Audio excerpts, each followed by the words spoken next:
Hello दोस्तों, welcome to our YouTube channel study Adda official में मैं दिव्यांशु कुमार आप सभी को YTC पब्लिकेशन का बुक बिहार स्पेशल का पढ़ाने वाला हूं और इसको बेहतर तरीक़ा से समझाने वाला हूं। तो दोस्तों, मैं आप सभी लोग से रिक्वेस्ट करता हूं, जो भी लोग देखेंगे सुनेंगे इसे अंत तक देखिएगा और मेरे चैनल को लाइक, शेयर और सब्सक्राइब कर दीजिएगा, क्योंकि आप ही की बदौलत हम हैं। आप ही की बदौलत हम हैं। अगर आप नहीं होंगे तो मैं भी नहीं रहूँगा। तो प्लीज़ मेरे चैनल को लाइक कीजिएगा, सब्सक्राइब कीजिएगा और अधिक से अधिक शेयर कीजिएगा, जिससे मैं आगे के लिए अपनी वीडियो को कंटिन्यू बनाता रहूँगा। तो चलिए स्टार्ट करते हैं क्वेश्चन नंबर 44 से। आधुनिक बिहार का निर्माता किसे माना जाता है? आधुनिक बिहार का निर्माता किसे माना जाता है?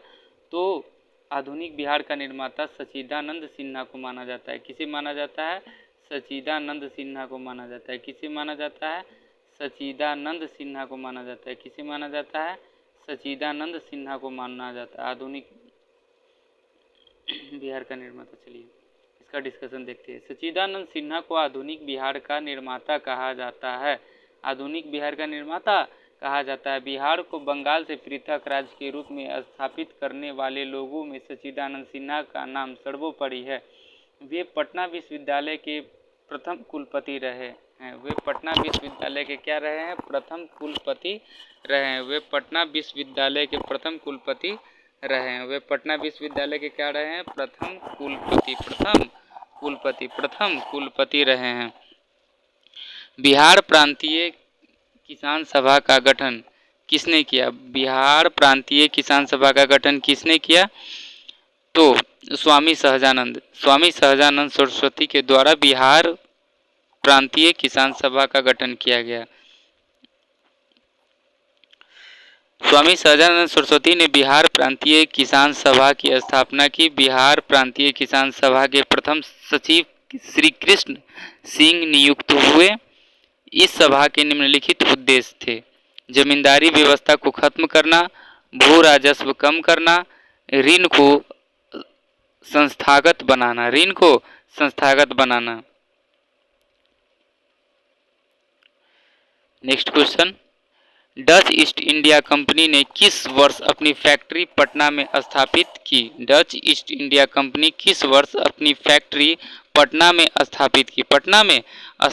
तो 1632। कब की? तो 1632। कब की? 1632 को। 1632 को डच ईस्ट इंडिया कंपनी ने 1632 में पटना में प्रथम डच फैक्ट्री की स्थापना की, जो अब पटना कलेक्ट्रेट के रूप में जाना जाता है। पटना कलेक्ट्रेट के रूप में जाना जाता है। पुलिकट को डचों ने अपना मुख्यालय बनाया था। भ्रष्टाचार और दिवालियेपन के कारण यह कंपनी असफल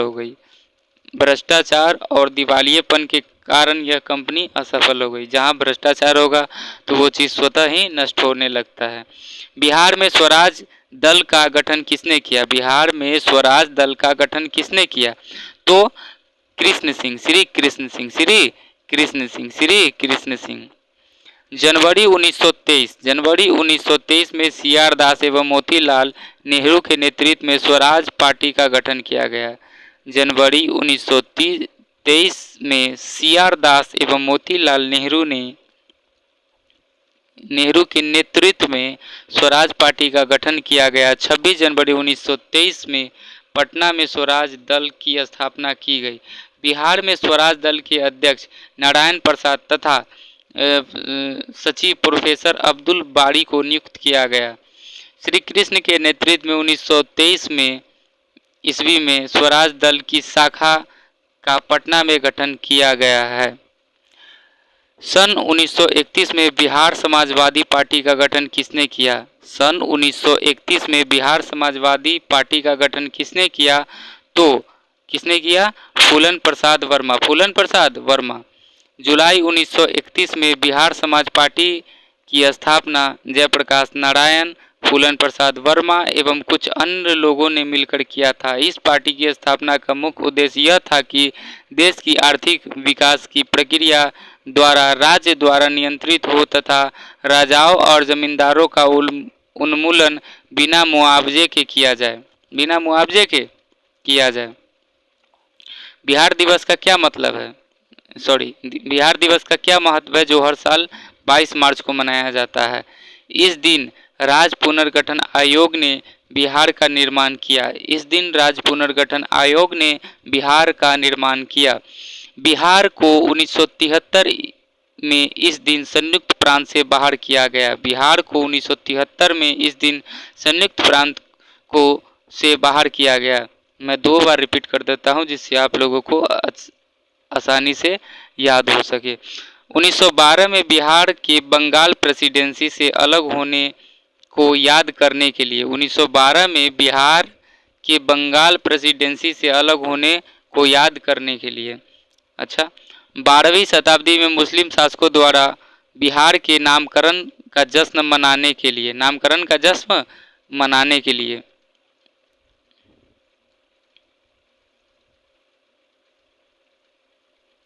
ये हमारा पेज नंबर 13 है। अब पेज नंबर 14 आएगा।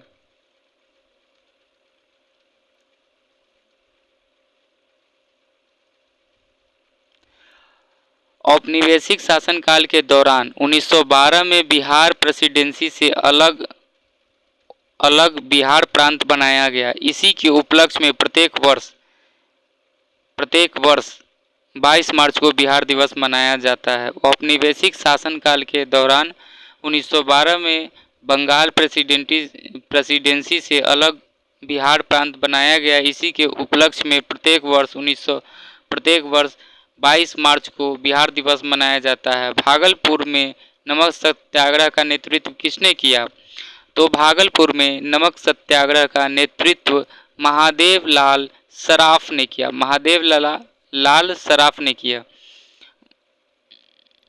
भागलपुर में नमक सत्याग्रह का नेतृत्व महादेव लाल सराफ ने किया था। भागलपुर के महादेव लाल महत्वपूर्ण स्वतंत्रता सेनानियों में से एक थे। इन्होंने 1930 में भागलपुर में नमक सत्याग्रह को संचालित किया था। ये गांधी जी के विचारों से अत्यधिक प्रभावित हुए थे। सन 1939 में बिहार के अंबारी सत्याग्रह का नेतृत्व किसने किया? तो राहुल सांकृत्यायन ने अंबारी सत्याग्रह का नेतृत्व किया। महापंडित राहुल सांकृत्यायन ने हिंदी के एक प्रमुख साहित्यकार थे जिन्होंने बिहार में अंबारी सत्याग्रह 1939 का नेतृत्व किया। इस सत्याग्रह के दौरान उन्हें झूठे मुकदमे में फंसाकर जेल भेज दिया गया। राहुल सांकृत्यायन को भारतीय यात्रा वृत्तांत साहित्य का जनक कहा जाता है। कश्मीर घाटी के अंतिम मुगल शासक यूसुफ शाह चक, जिन्हें मुगल सम्राट अकबर द्वारा बिहार से निर्वासित किया गया था, दफन है।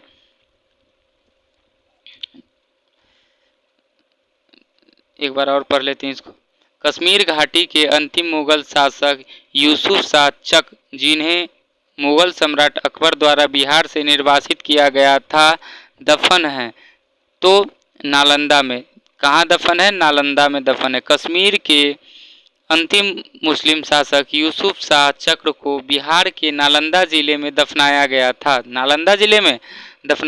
उल्लेखनीय है कि इन्हें मुगल शासक अकबर द्वारा कश्मीर से निर्वासित करने और मृत्यु के उपरांत यही दफनाया गया।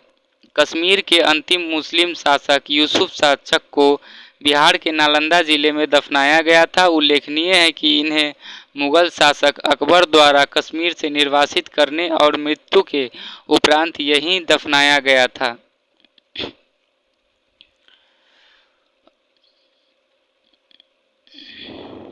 (1919 से 20 में दरभंगा किसान आंदोलन के प्रमुख नेता कौन थे? तो दरभंगा, एक मिनट देख लेते हैं।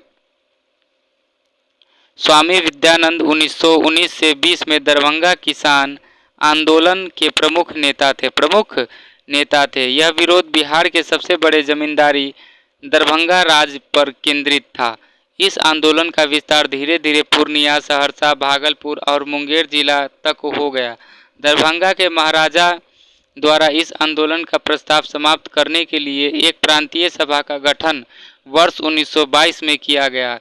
कालांतर में महाराज द्वारा कुछ मांगे स्वीकार करने के बाद आंदोलन शिथिल पड़ गया। आंदोलन क्या हुआ? शिथिल पड़ गया। आंदोलन क्या हुआ? शिथिल पड़ गया। स्वामी विद्यानंद 1919 से 20 में दरभंगा किसान आंदोलन के प्रमुख नेता थे। यह विरोध बिहार के सबसे बड़े जमींदारी दरभंगा राज पर केंद्रित था। इस आंदोलन का विस्तार धीरे धीरे पूर्णिया, सहरसा, भागलपुर और मुंगेर जिला तक हो गया। दरभंगा के महाराजा द्वारा इस आंदोलन का प्रभाव समाप्त करने के लिए एक प्रांतीय सभा का गठन वर्ष 1922 में किया गया। कालांतर में महाराज द्वारा कुछ मांगे स्वीकार करने के बाद आंदोलन शिथिल पड़ गया। आंदोलन क्या हुआ? शिथिल पड़ गया। चलिए नेक्स्ट क्वेश्चन। बिहार में 1857 की क्रांति का नेतृत्व किसने किया? तो कुंवर सिंह। किसने किया?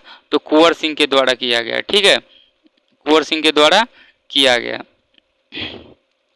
जगदीशपुर आरा बिहार के जमींदार कुंवर सिंह 1857 के विद्रोह के प्रमुख नेता थे।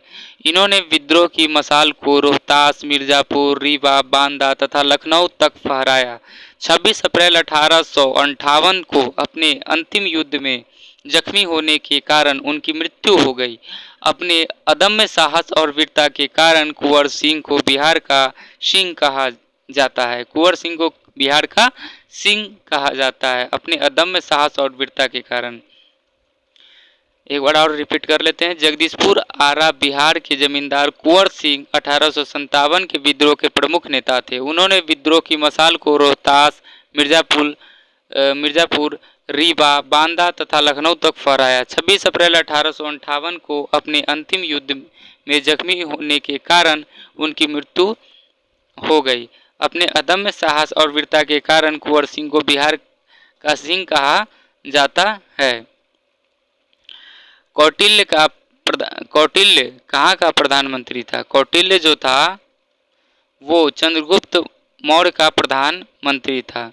तो दोस्तों हमारा कंटेंट कैसा लग रहा है? अगर मैं अच्छा से रिलेट करके आप लोगों को बता पा रहा हूँ, अगर मेरी आवाज़ फ्रेश है, समझ में आ रही है, तो आप सभी हमारे YouTube channel study Adda official को प्लीज़ सब्सक्राइब करें और मुझे सपोर्ट करें कि मैं इस तरह के वीडियो को बनाता रहूं। जब आप सपोर्ट करते हैं तो हमें अंदर से मोटिवेशन मिलता है और हम अंदर से खुश होते हैं कि मुझे कोई सपोर्ट कर रहा है और मैं अपने काम को कंटिन्यू कर पाता हूं। चाहे कोई भी यूट्यूबर हो तो मुझे सपोर्ट करे। चलिए चलते हैं अपनी पढ़ाई पर। कौटिल्य चंद्रगुप्त मौर्य का प्रधानमंत्री था। वो विष्णुगुप्त के नाम से विख्यात थे। कौटिल्य जो थे विष्णुगुप्त के नाम से विख्यात थे। उनके द्वारा रचित अर्थशास्त्र नामक ग्रंथ राजनीति, अर्थनीति, कृषि, समाज नीति आदि का महान ग्रंथ है। अर्थशास्त्र मौर्यकालीन भारतीय समाज का दर्पण माना जाता है। नमक सत्याग्रह के दौरान बिहार में लोगों ने नमक बनाने के साथ साथ किस कर के विरोध के द्वारा सरकार का विरोध किया? तो चौकीदारी। सविनय अवज्ञा आंदोलन के दौरान बिहार में कर न अदायगी का आंदोलन चला। यहाँ पर समुद्र तट न होने के कारण नमक सत्याग्रह के लिए उपयुक्त स्थान नहीं था। अतः भागलपुर, मुंगेर तथा सारण जिले में चौकीदारी कर न अदा करने का आंदोलन चला। ठीक है। फरवरी 1938 में बिहार की चुनी हुई सरकार ने किस कारणवश इस्तीफा दिया? फरवरी 1938 में बिहार की चुनी हुई सरकार ने किस कारणवश इस्तीफा दिया? किस कारणवश इस्तीफा दिया? तो चलिए दोस्तों हम लोग देखते हैं।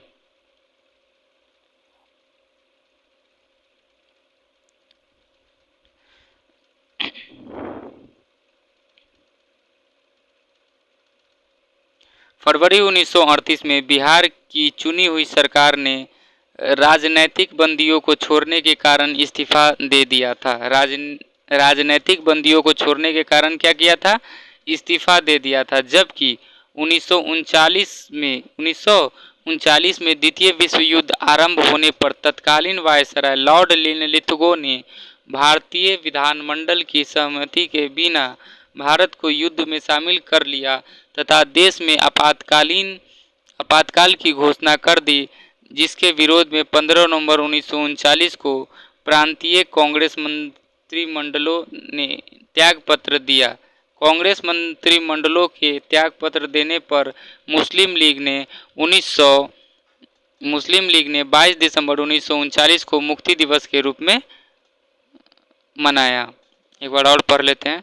फरवरी 1938 में बिहार की चुनी हुई सरकार ने राजनैतिक बंदियों को छोड़ने के कारण इस्तीफा दे दिया।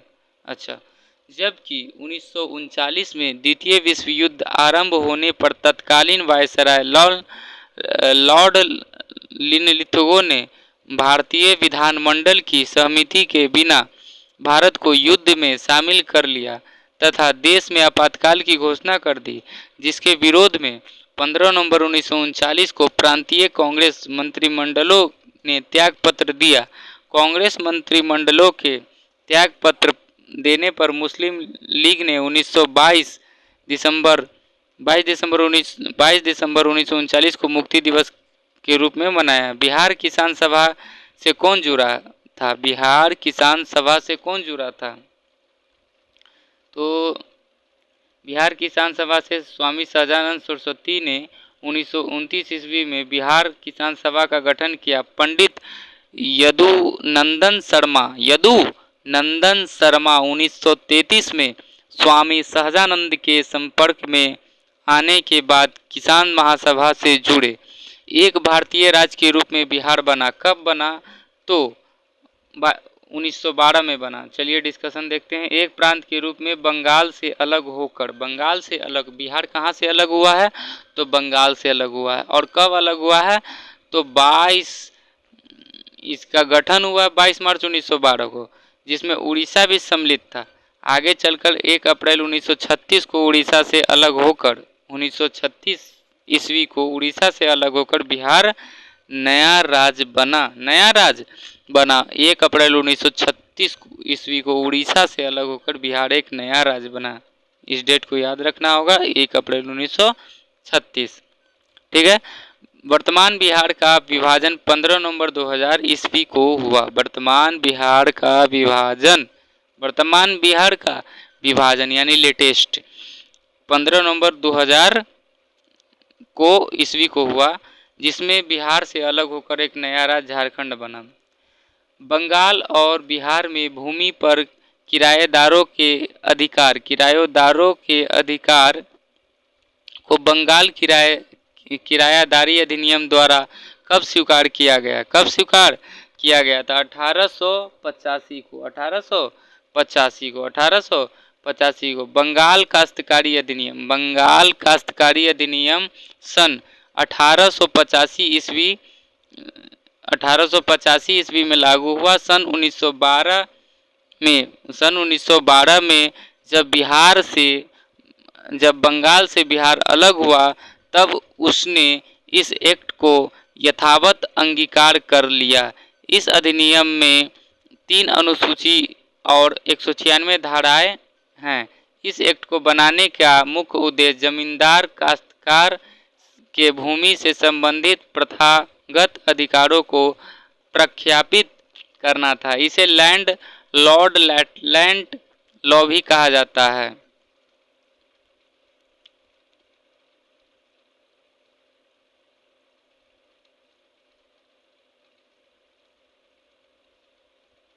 अधिनियम के द्वारा पहली बार रैयतों के पक्ष में कई अधिकारों प्रख्यापित किया गया।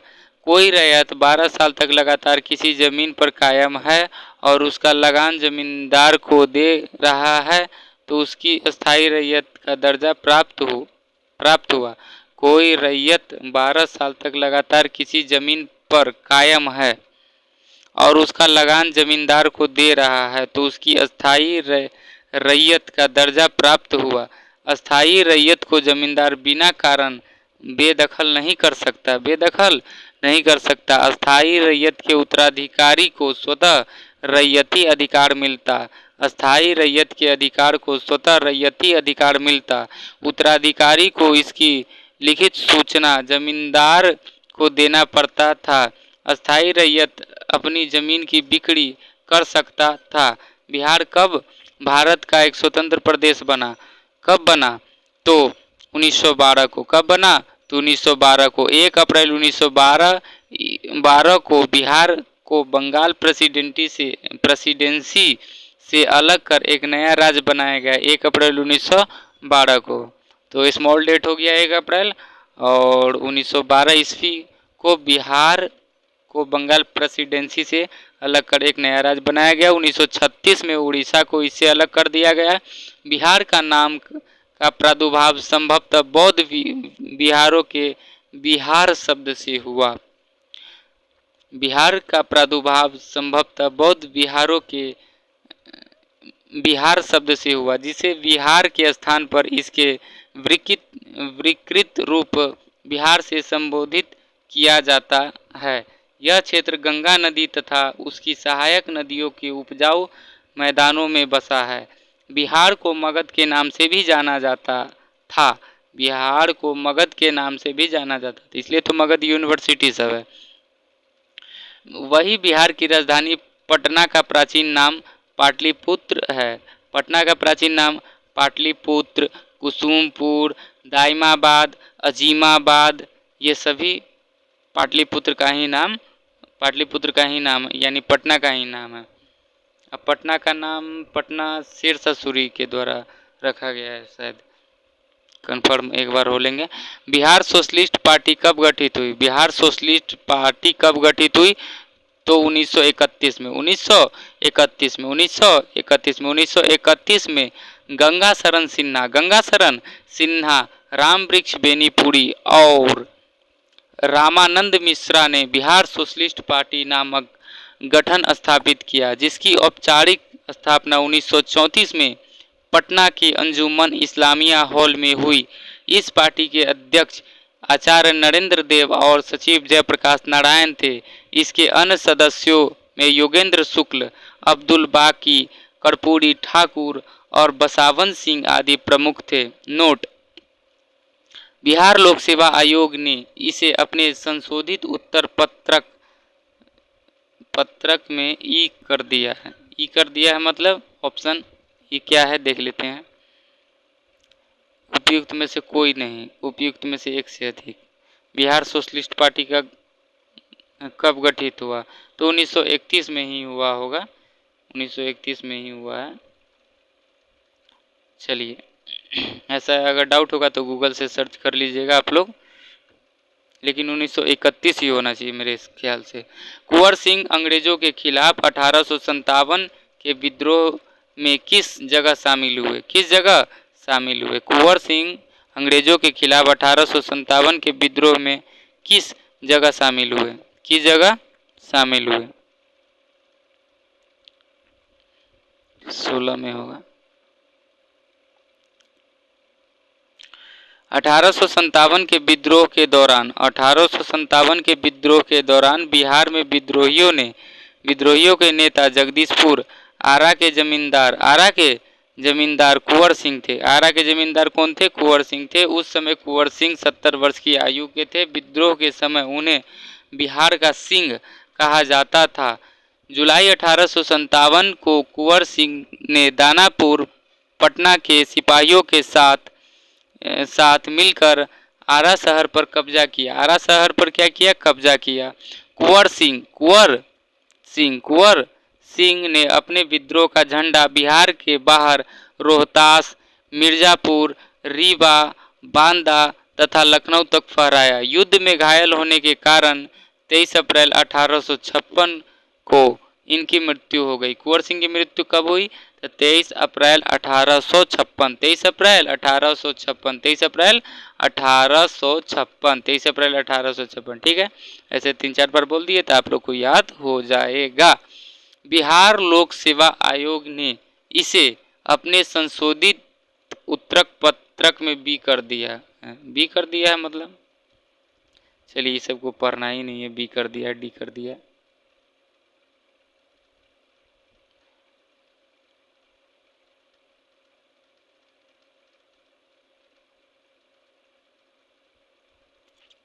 चौसठ नंबर क्वेश्चन पर चलते हैं हम लोग। किस स्थान पर आदिवासियों ने अंग्रेजों के खिलाफ विद्रोह किया? तो उपयुक्त में से कोई नहीं। आदिवासियों ने बिहार के भागलपुर से राजमहल के बीच संथाल बहुल क्षेत्र दमन एको, संथाल बहुल क्षेत्र कौन? दमन एको में विद्रोह किया था। इस विद्रोह का नेता सिद्धू और कान्हू नामक दो भाई थे। सिंध के जनजातियों ने भी अंग्रेजों के खिलाफ विद्रोह किया था। भील विद्रोह भी काठियावाड़ क्षेत्र में हुआ था।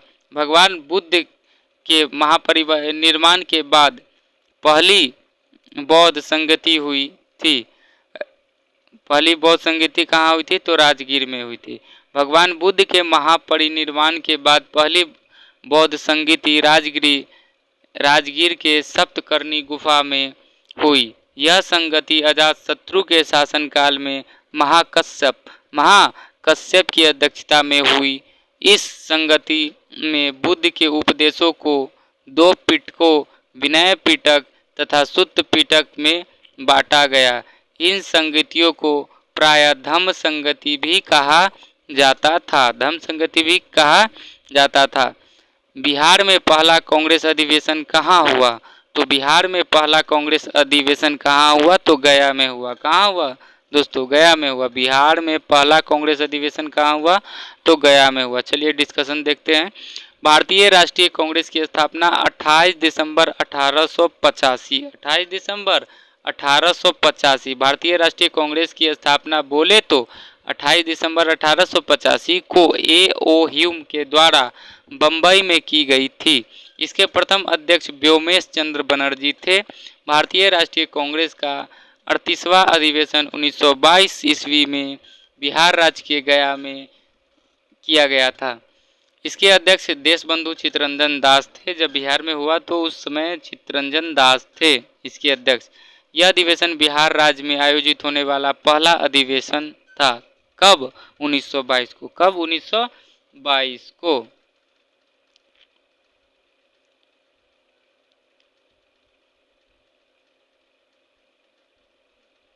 भगवान बुद्ध को ज्ञान की प्राप्ति कहाँ हुई? भगवान बुद्ध को ज्ञान की प्राप्ति बोध गया।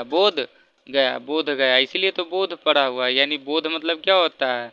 ज्ञान की प्राप्ति। ज्ञान की प्राप्ति यानी बोध हो गया। हम लोग के घर में भी सुनते होंगे इसको, बोध नहीं है, किसी चीज से बोध नहीं है। भगवान बुद्ध को वर्षों की कठोर साधना के पश्चात वैशाख पूर्णिमा के दिन बोध गया बिहार में बोधि वृक्ष के नीचे उन्हें ज्ञान की प्राप्ति हुई।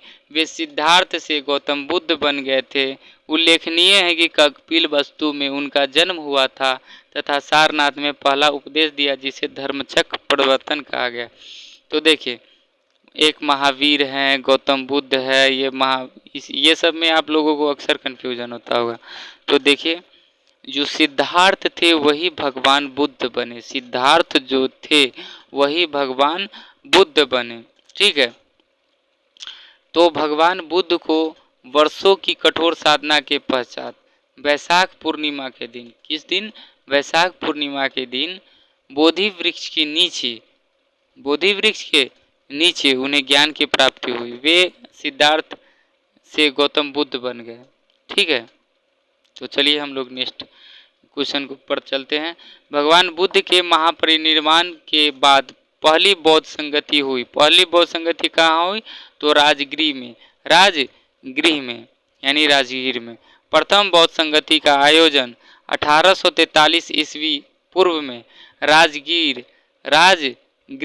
तथा गौतम बुद्ध के महापरिनिर्वाण के बाद इस संगति का आयोजन हुआ। इसमें बौद्ध स्थविर यानी थेरो ने भाग लिया और बुद्ध के प्रमुख शिष्य महाकश्यप ने उसकी अध्यक्षता की। इस समय मगध का शासक बोले तो अजातशत्रु था।